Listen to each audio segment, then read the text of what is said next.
میں وارڈز کی حد بندی کی شیڈیول جاری کر دیا۔ الیکشن کمیشن کے مطابق پنجاب، سندھ، خیبر پختونخوا اور بلوچستان کے کنٹونمنٹ بورڈز میں نئے حد بندی کی جائیں گی۔ پنجاب کے 20، سندھ کے 8، خیبر پختونخوا کے 11 اور بلوچستان کے 3 کنٹونمنٹ بورڈز میں وارڈز کی حد بندی کا فیصلہ کیا گیا ہے، جن میں کراچی کے متعدد علاقے بھی شامل ہیں۔ الیکشن کمیشن کا کہنا ہے کہ حد بندی کے لیے انتظامی تیاریوں کا آغاز 19 جنوری سے ہوگا، جبکہ ابتدائی وارڈز کی فہرست 5 مارچ 2026 کو شائع کی جائے گی۔ شہری 25 مارچ تک کی حد بندی پر اعتراضات جمع کروا سکیں گے، جن پر فیصلہ 8 اپریل تک نمٹا دیا جائے گا۔ اپوزیشن اتحاد تحریک تحفظ آئین پاکستان کے رہنما محمود خان اچکزئی کو قومی اسمبلی میں اپوزیشن لیڈر مقرر کر دیا گیا۔ اسپیکر قومی اسمبلی ایاز صادق نے اپوزیشن لیڈر کی تقرری کا نوٹیفیکیشن جاری کر دیا، جس کے بعد محمود خان اچکزئی قومی اسمبلی میں قائد حزب اختلاف بن گئے۔ نوٹیفیکیشن کے مطابق قومی اسمبلی بزنس رولز کے تحت اپوزیشن لیڈر کی تقرری 16 جنوری 2026 سے نافذ العمل ہوگی۔ اپوزیشن لیڈر کا عہدہ 9 مئی کیس میں عمر ایوب خان کی نااہلی کے بعد خالی ہوا تھا۔ پشتونخوا میں ملی عوامی پارٹی کے سربراہ اور اپوزیشن اتحاد تحریک تحفظ آئین پاکستان کے رہنما محمود خان اچکزئی کو بانی پی ٹی آئی نے اپوزیشن لیڈر نامزد کیا تھا۔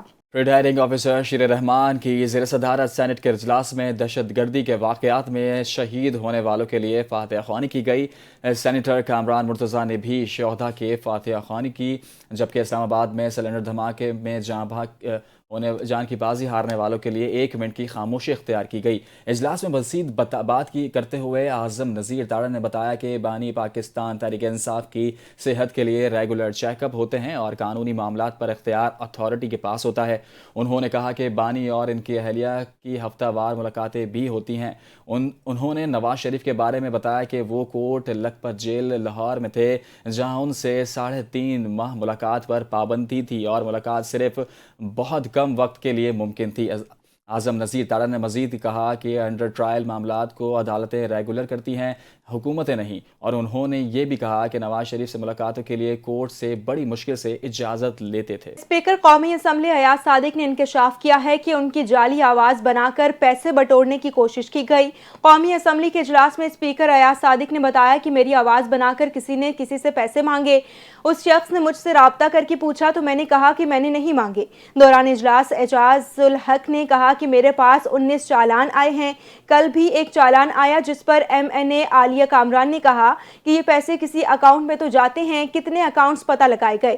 طلال چودھری نے جواب دیتے ہوئے کہا کہ یہاں پر رینٹ اے اکاؤنٹ چل رہا ہے، ہم اس متعلق تمام لوگوں کا پتہ لگا رہے ہیں۔ اختیار بیگ نے ایوان کو بتایا کہ اس معاملے میں اسٹیٹ بینک کو بھی شامل کر لیا گیا ہے تاکہ فراڈ میں استعمال ہونے والے اکاؤنٹس کی مکمل تفصیلات حاصل کی جا سکیں۔ وزیر اعلیٰ بلوچستان سرفراز بگٹی نے اعلان کیا ہے کہ تھانہ خروٹ آباد کا نام شہید میجر انور کاکڑ پولیس اسٹیشن رکھ دیا گیا ہے، جبکہ سرکاری school T B sanatorium school بھی شہید میجر انور کاکڑ کے نام سے منسوب کر دیا گیا۔ وزیر اعلیٰ بلوچستان نے کہا کہ شہداء ہمارے قومی ہیرو ہیں اور ان کا کردار ہمیشہ زندہ رہے گا۔ سرفراز بگٹی نے کہا کہ قومی سلامتی کے لیے جان قربان کرنے والے شہداء کو خراج عقیدت پیش کرنا ہمارا فرض ہے۔ وزیر اعلیٰ نے مزید کہا کہ شہداء کے اہل خانہ اور بچوں کو تنہا نہیں چھوڑا جائے گا اور ان کی ہر ممکن معاونت کی جائے گی۔ سابق وزیر صنعت پنجاب MS تنویر نے ایک نیوز کانفرنس میں پاکستان کی صنعت اور ریئل اسٹیٹ سیکٹر کی موجودہ صورتحال پر شدید تشویش کا اظہار کیا۔ انہوں نے کہا کہ جو مسائل وہ گزشتہ برسوں سے حکومت کو سمجھانے کی کوشش کر رہے تھے، اب وہ دنیا بھر میں بھی زیر بحث آ گئے ہیں۔ ورلڈ اکانومی فرم کے حالیہ رپورٹ کے مطابق گزشتہ 2 سال میں ملک کے 150 بڑے ٹیکسٹائل یونٹس بند ہو گئے ہیں، جس سے نہ صرف ملازمتوں کا نقصان ہوا بلکہ ملک کی معیشت کو بھی شدید متاثر ہوئی ہے۔ SM تنویر نے بتایا کہ ایک بڑا ٹیکسٹائل یونٹ قائم کرنے میں 3 نسلیں لگ سکتی ہیں، اس لیے صنعت کی ترقی کی رفتار بہت سست ہو گئی ہے۔ انہوں نے مزید کہا کہ پاکستان میں ریئل اسٹیٹ بزنس مکمل طور پر ختم ہو گیا ہے، جبکہ اس سیکٹر کے ساتھ وابستہ تقریباً 40 دیگر صنعتیں بھی شدید بحران کا شکار ہیں۔ سابق وزیر صنعت نے خبردار کیا کہ پاکستان میں صنعتوں کو فراہم کی جانے والی بجلی بہت مہنگی ہے اور انڈسٹری پر ٹیکس کی شرح بھی بہت زیادہ ہے، جس کی وجہ سے کاروبار لاگت بڑھ گئی ہے اور نئے سرمایہ کاروں کے لیے ماحول مشکل ہو گیا ہے۔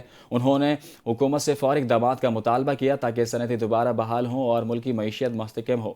ایس ایم تنویر کا کہنا تھا کہ اگر فوری اصلاحات نہ کی گئیں تو ملک کی معیشت پر اس کی دیر پا اثرات مرتب ہوں گے اور ملازمتوں کا نقصان بڑھے گا۔ انہوں نے عالمی فرم کی رپورٹ کو مسائل کے طور پر پیش کرتے ہوئے کہا کہ پاکستان میں صنعت اور ریل اسٹیٹ سیکٹر کے موجودہ بحران کا حل ناگزیر۔ 9 مئی جلاؤ گھیراؤ کیس میں علیمہ خان، فواد چودھری اور دیگر ملزمان کی عبوری ضمانتوں میں توسیع کر دی گئی۔ عدالت نے ملزمان کی عبوری ضمانتیں 13 فروری تک بڑھانے کا حکم دے دیا۔ سماعت کے دوران اسد عمر عبوری ضمانت کی مدت ختم ہونے پر عدالت میں پیش ہوئے، جبکہ علیمہ خان، عظمیٰ خان اور فواد چودھری کی حاضری سے استثناء کی درخواست منظور کر لی گئی۔